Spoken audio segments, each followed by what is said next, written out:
Hello, everybody. Good morning.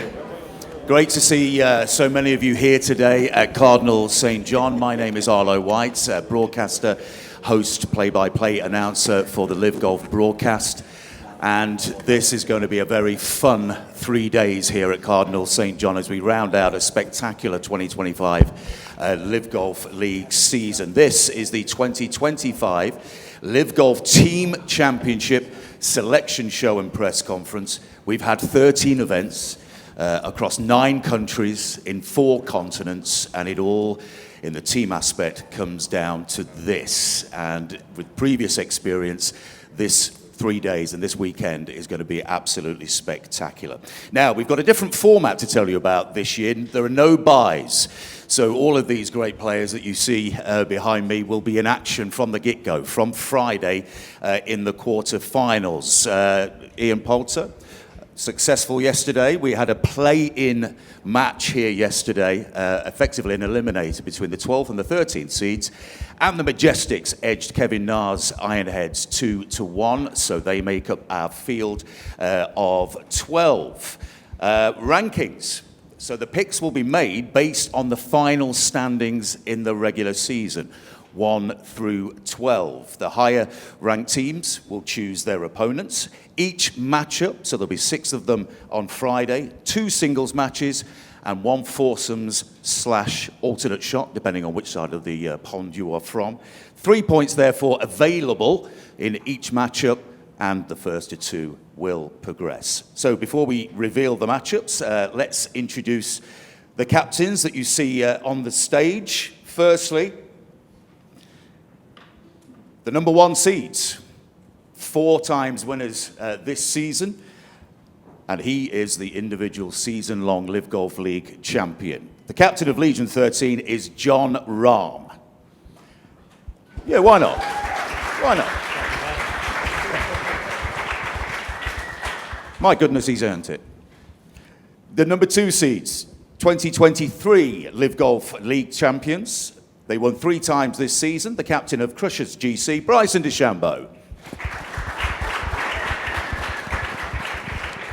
The number 3 seeds, also 3 times winners this season. The captain of Fireballs GC, Sergio Garcia. In at number 4, victorious in Indianapolis last week, 5 times individual winner this season, the captain of Torquay GC, Joaquin Niemann. The 2022 champions in our first season in LIV Golf, 6 podium finishes this season, a return to form. Captain of the 4 Aces is Dustin Johnson. The reigning champions, victorious in Dallas last year. They also won the event in Miami earlier this season. The captain of the Aussies, the proud Aussies, Ripper GC, Cam Smith. Next up, they won in Chicago 2 weeks ago in dramatic style in a playoff, proudly representing South Africa, the captain of Stinger GC, Louis Oosthuizen.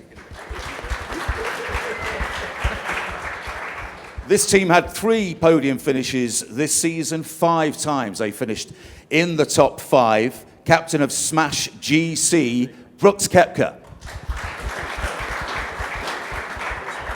The number 9 seeds, 11th in the standings individually this year. Amazing what you can do with 2 good knees. The captain of Range Goats GC, Bubba Watson. The 10th seeds, no stranger to team golf, of course. The captain of High Flyers GC, the maestro, Phil Mickelson. Next, a team looking to reach their first final. The captain of Cleeks Golf Club, Martin Keimer. And victorious in that nail-biting eliminator yesterday, the captain of Majestics GC, Ian Poulter. So, time to find out the matchups for tomorrow's quarterfinals. So, John, with the first pick, Legion 13 have selected who? We select the Cleeks. Cleeks Golf Club. against Legion 13 to start. Let's take a look at the matchups, and this is a new development this year. So the higher the seed, the higher the pick, but also you get to see your opponent's lineup and you can match up. So this is what Martin chose: Richard Bland, Adrian Moronk in the singles, Freddie Ketchup, Martin Keimer in the foursomes. So John, you had the choice. You've gone with Tyrrell Hatton to play Richard Bland, yourself against Adrian Moronk, and Caleb Surratt and Tom McKibben will play in the foursomes. They weren't the lowest seeds, John, so why did you choose the cliques? In my mind, it was between obviously whoever won yesterday and the cliques, and with the Majestics coming on top and the amount of match play experience they have, with how many awards they've won between three of them in match play, I felt like with an extra day of practice on the golf course and in competition, they could be a very dangerous team. And I thought, it might be a bit more interesting of a matchup to play against the cliques, and just not banking on the Majestics not learning enough from what they did, right? I think like they could surprise anybody. Not that anybody here can't, right? And I think the Ironheads proved that last year. You have to take everybody seriously, because whatever we've done until now does not matter. It's 18 holes to win.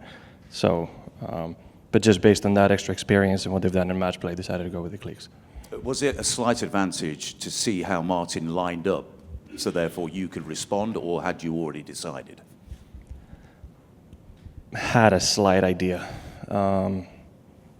I did go through a few scenarios in my head, because I think we have quite a versatile team in that sense. You can put quite a few different players in foursomes and make it work really well.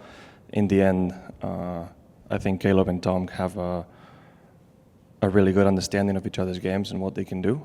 And I think obviously me and Tara individually are really strong individuals. So I wanted to put what I thought was the best out there. But it's not set in stone. Depending on what Martin did or things like that, it could change. But I felt comfortable with what we had planned. Thank you, John. Martin, how did it feel to be picked first?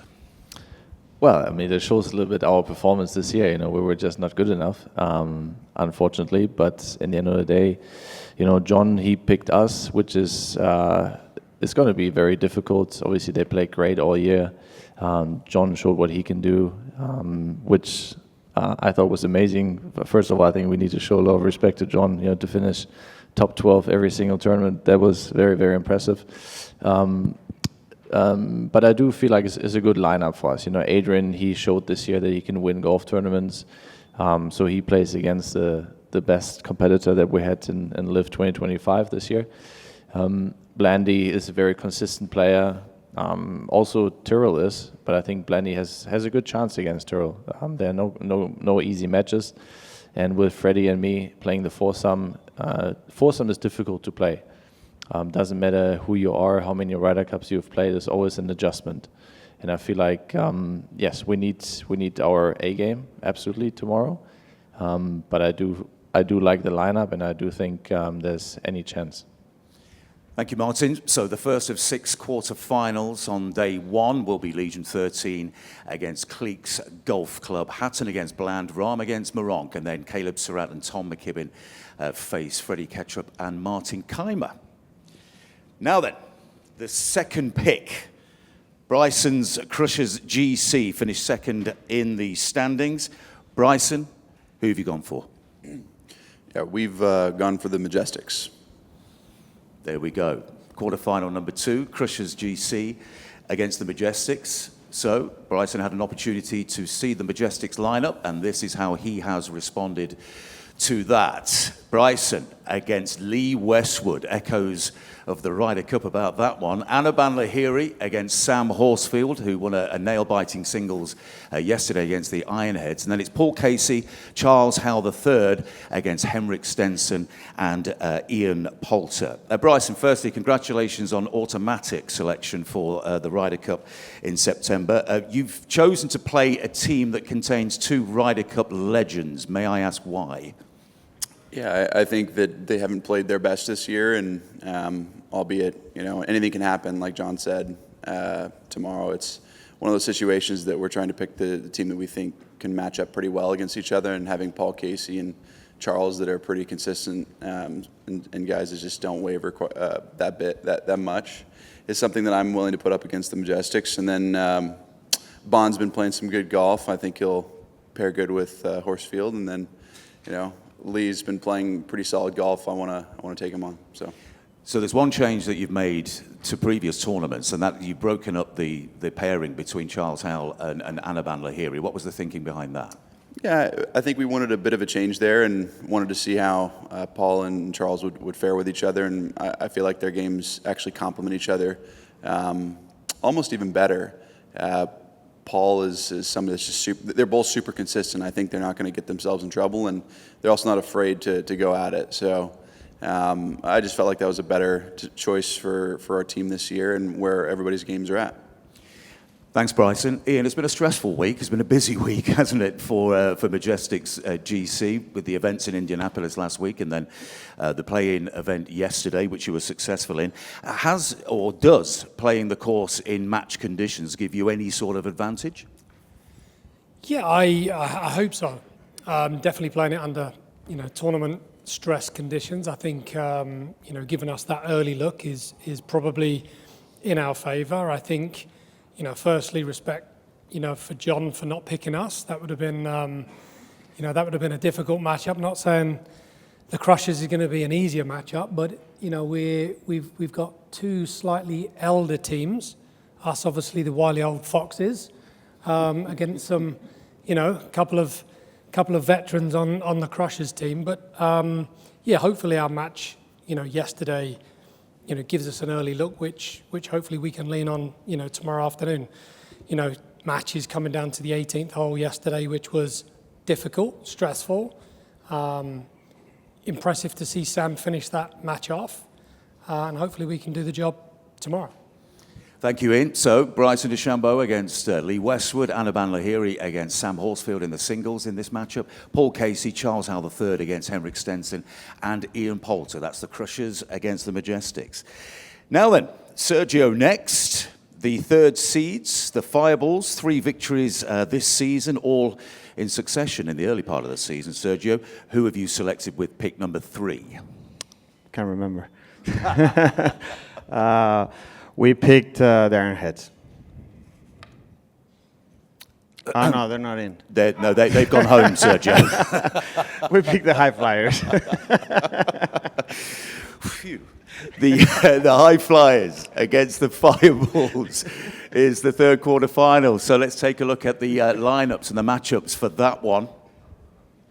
This should be a fascinating encounter. So we've got David Puig against Phil Mickelson, Abraham Anser against Cameron Tringali, who, by the way, has a record of 5-0 in match play in the LIV Golf League, and then Sergio with Josele Ballester, this fantastic youngster, against Brendan Steele and Andy Ogletree.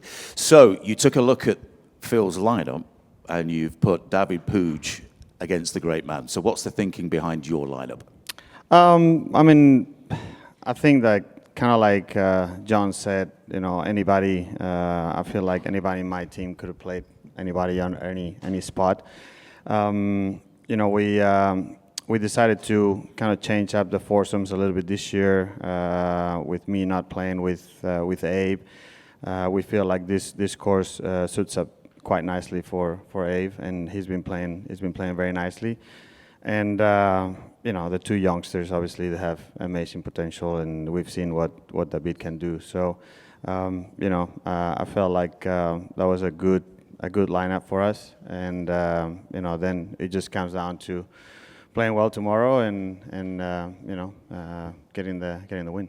Simple as that. Just tell us a little bit about Josele, because he almost pulled off the victory, didn't he, in Chicago? He was just so good. He's talented. He seems confident, down to earth, very respectful individual. How impressed with him have you been since he's come into the league? Well, I've known him for a long time, so I knew what he was capable of, and obviously he played very well a couple of weeks earlier at JCB and had a good finish there, had a strong finish.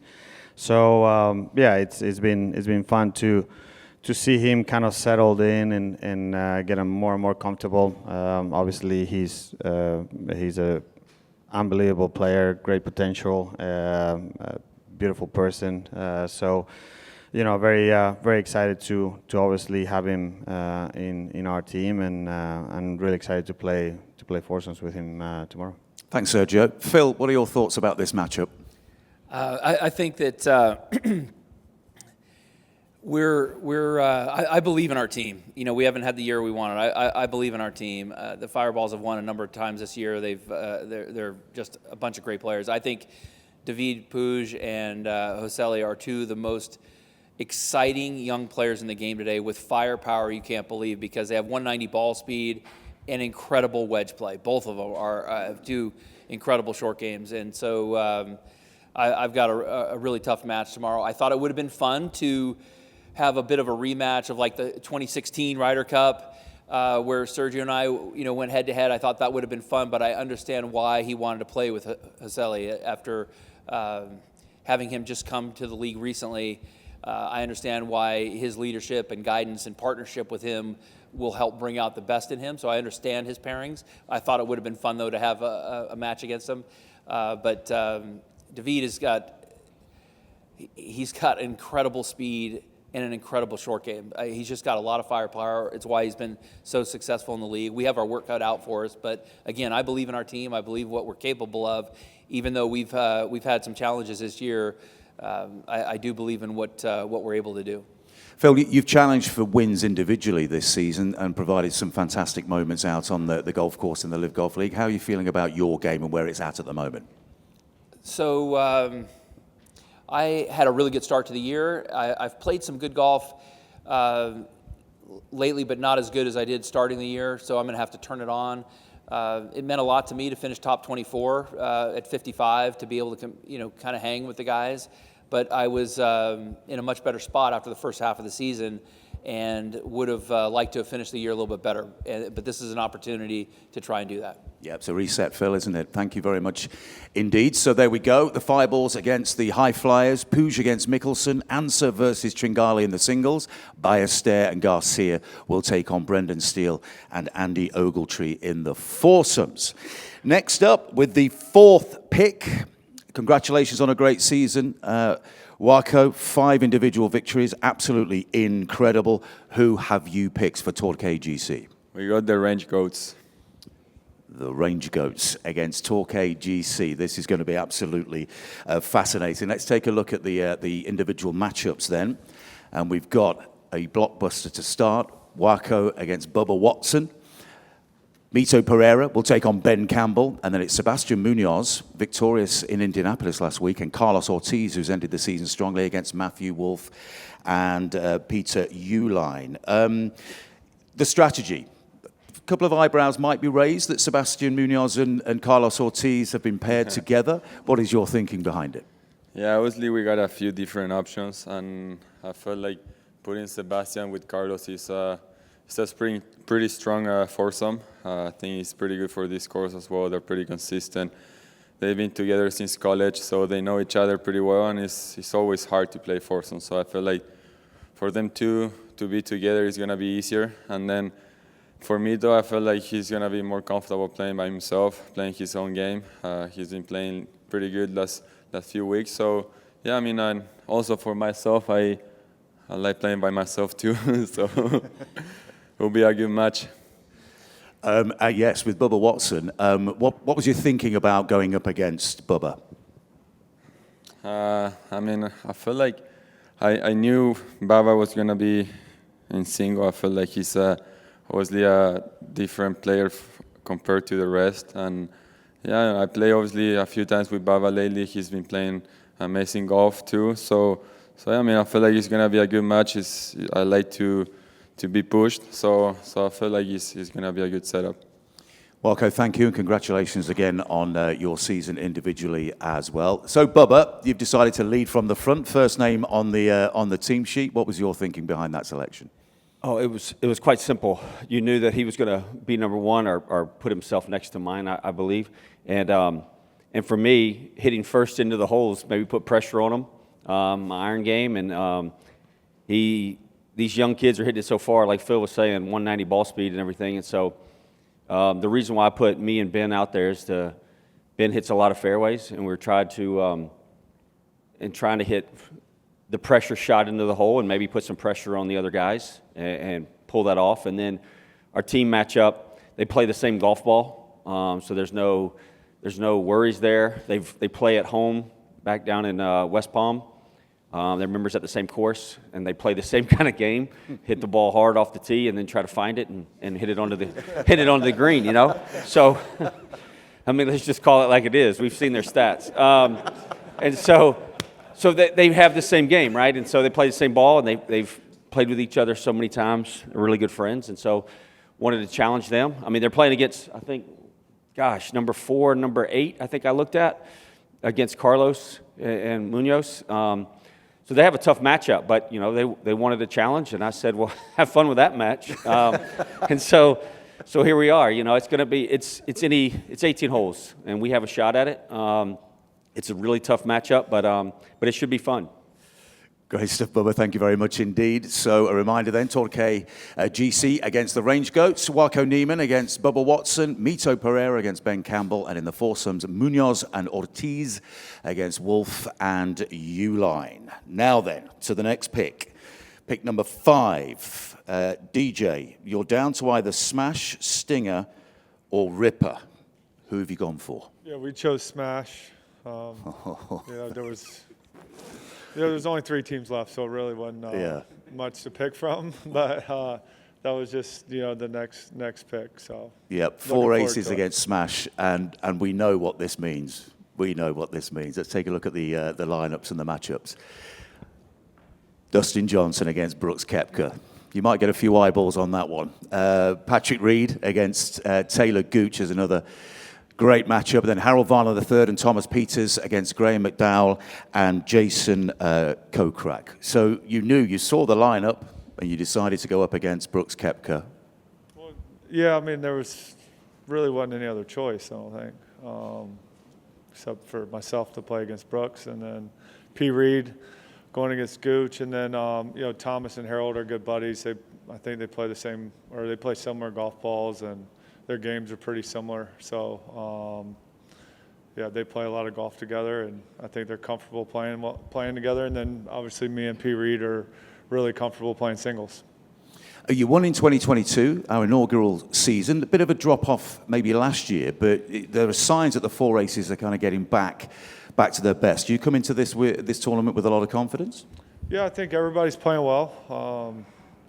We've all played fairly solid this year.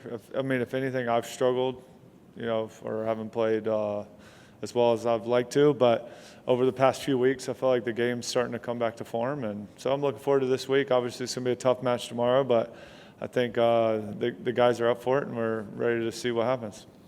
Dustin, thank you very much indeed. Brooks Koepka, what is your reaction to this, and how excited are you to be facing DJ? Yeah, I think it'll be a good matchup. They're a tough team. I think all the way through, all 4 guys are very, very difficult matchups, and it'll be interesting to see.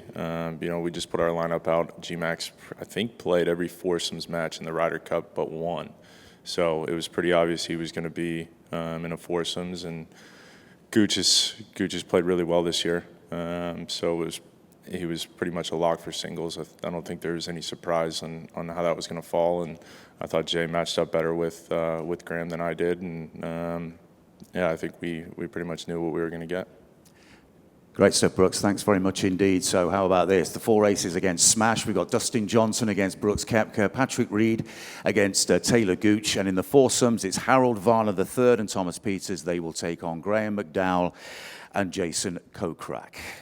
Right, the final pick, and by the powers of deduction, it will be Ripper GC against Stinger GC. It's a repeat of the first ever team playoff that we had in Adelaide last year, which was just so dramatic. It was one of the great moments so far in LIV Golf League history. Let's take a look at the matchups in this tie tomorrow. We've got Lucas Herbert, who will face Dean Burmester. Cameron Smith against Brandon Grace, and then Mark Leishman and Matt Jones are partnered together against Louis Oosthuizen and Charles Schwartzel.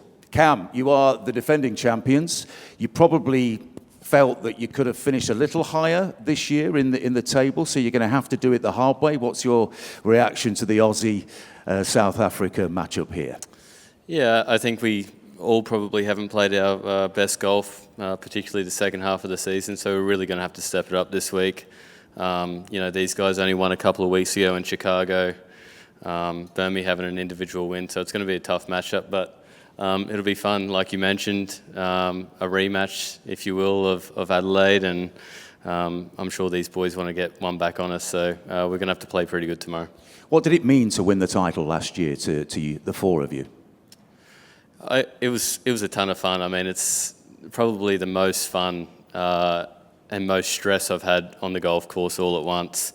You know, those last four teams were all so close. Anyone could have won with 3 or 4 holes to play, and managed to etch it out. We had Herbie play some great golf the last few holes, and everyone else just kind of hung on. So Herbie brings out his best stuff in this environment. That's why we put him out first against Burmy, and yeah, looking for plenty of good stuff from the other boys in foursomes. Thank you, Cam. So, Louis, Dean Burmester has won a competition recently in Chicago. Brandon Grace was really under pressure to avoid relegation, and then in the end almost made it into the top 24. His resurgence has been absolutely incredible. What is your thinking behind the lineup that you've brought out here? Yeah, I think right now those two are our best in the team. Brandon, the last 4 or 5 tournaments, has played unbelievable golf, and I know the match player that he is. He's a real little bulldog, and he can be in your face the whole time. And Dean's obviously playing some good golf with a win a couple of weeks ago, and you know, me and Charles very comfortable playing from under the trees at the moment, so we won't be yelling at each other. But yeah, the two of us has been together for a long time and know each other really well, and we normally play very good alternate shot. And just a word, Louis, about next season and the first ever LIV Golf League event in South Africa. You must be delighted, very proud. What can people expect? Yes, I think that's also going to be another Aussie-South Africa matchup where we're going to try and match Adelaide with crowds. But yeah, you can look forward to it being a great event. Great stuff. Thank you, Louis. So let's remind ourselves then of the full lineup for the quarterfinals. Tomorrow is going to be a spectacular day of team golf. So Legion 13, the top seeds, will take on the Cliques Golf Club. Second seeds, Crushers GC, 2023 champions, against the Majestics, who came through that eliminator against the Ironheads yesterday. Number 3 seeds, the Fireballs, take on Phil's High Flyers.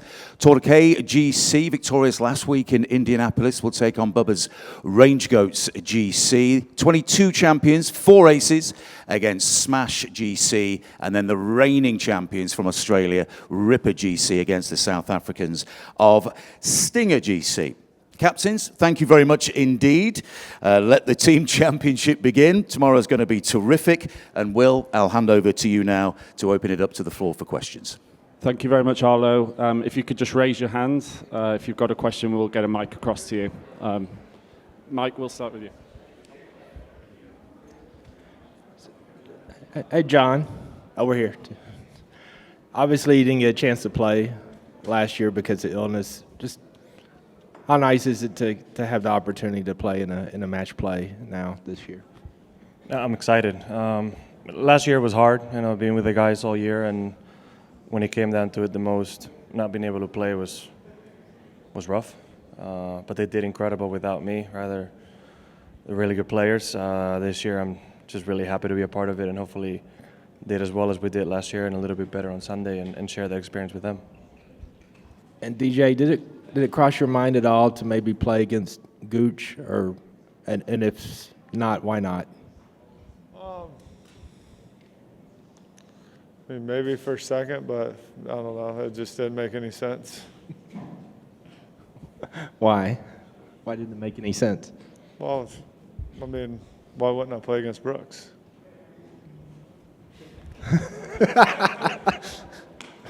Brooks, you want to respond to that?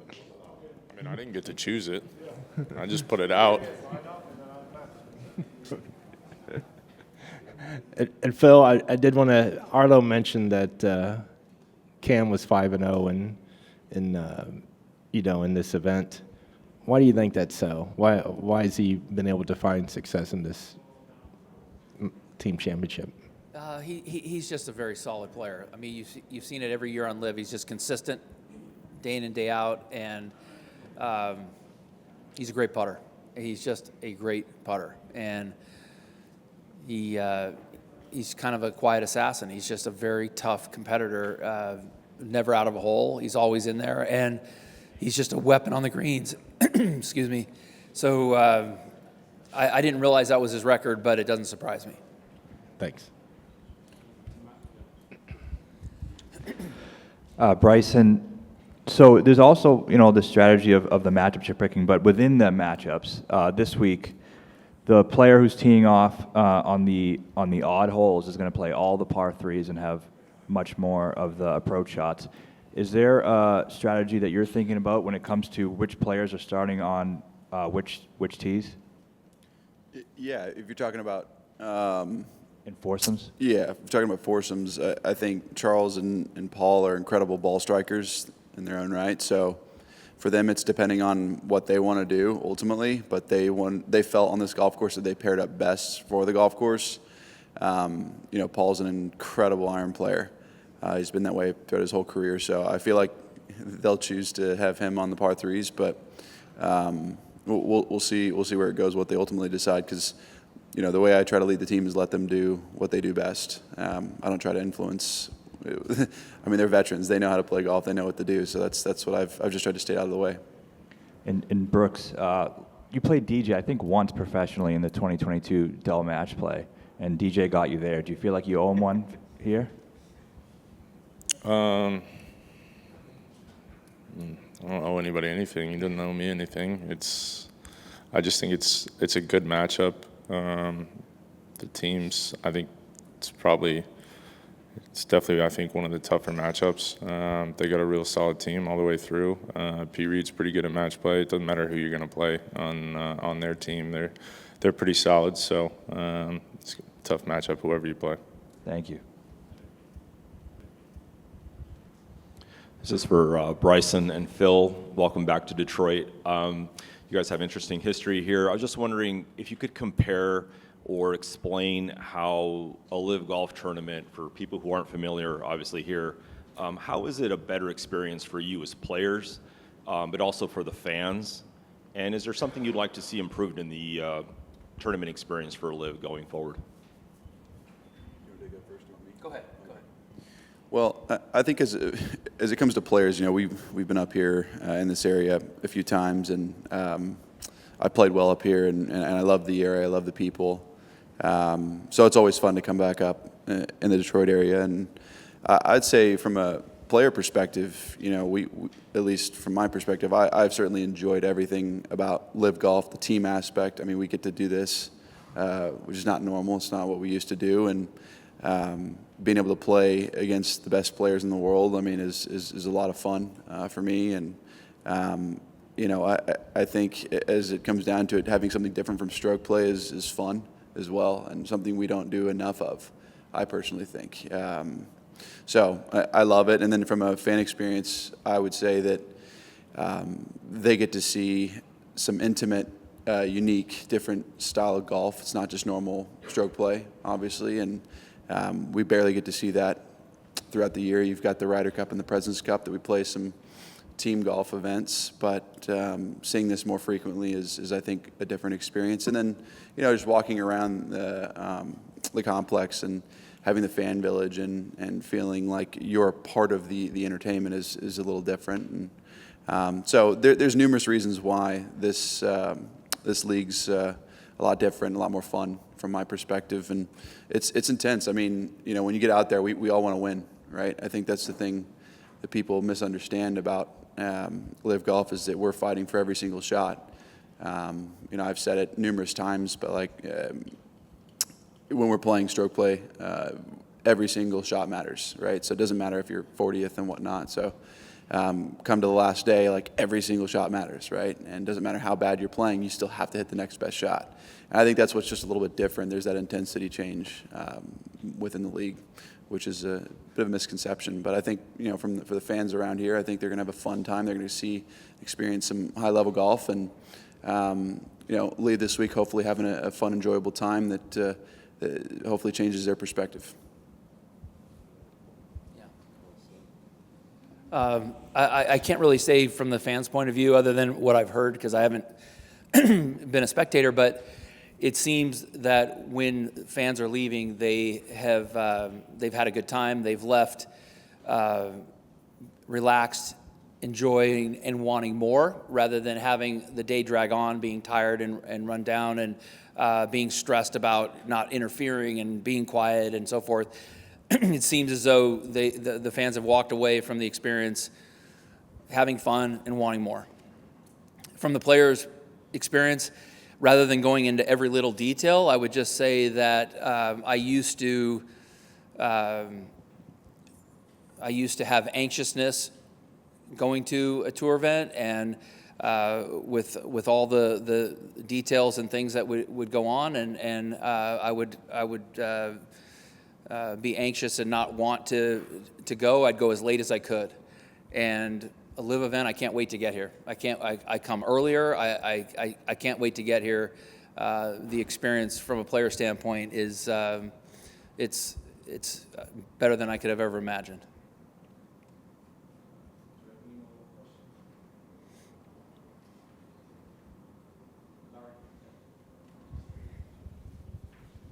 A little bit of a different question for Sergio.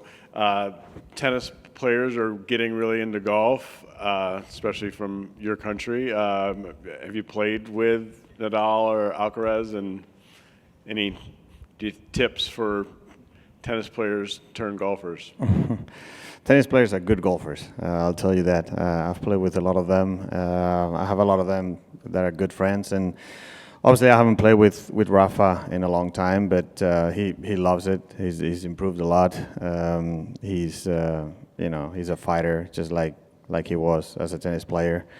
Carlos, I've played with him a couple of times. He's a little bit newer. I think he's been playing for maybe about 2 or 3 years. Obviously, his coach, Juan Carlos Ferrero, is one of my best friends, and he's a really good golfer. So we've played a lot of golf together. But tennis players, they have great hand-eye coordination, so that obviously helps a lot for golf, and I think that's why you see so many good so many good tennis players that are good golfers. So it's it's fun. Obviously, I love tennis. I play a lot, and it's always fun for me to be able to play both tennis and golf with them when I can. And same question for John. Do you have any thoughts? Have you played with any of those guys from Spain? Oh man, I'm not as fit to answer that question as him, because barely ever picked up a racket myself, and never met Carlos. I've met Rafa 2 or 3 times, played once with him. So I can't really answer. I feel like Rafa Nadal is going to be good at any sport he decides to be good at, because he's that athletic and that determined. But with what he said, you have to be so athletic to play the sport of tennis that I feel like for them, once they learn the basics, having to hit a ball that's not moving is probably a lot easier. So using all that ability that they have, especially that mental strength that they have, knowing that physically they're not going to be taxed in a round of golf ever with what they do. It's a good challenge in a different way, and they have all the tools to be good golfers. So at that point is how much time they dedicate to actually playing golf.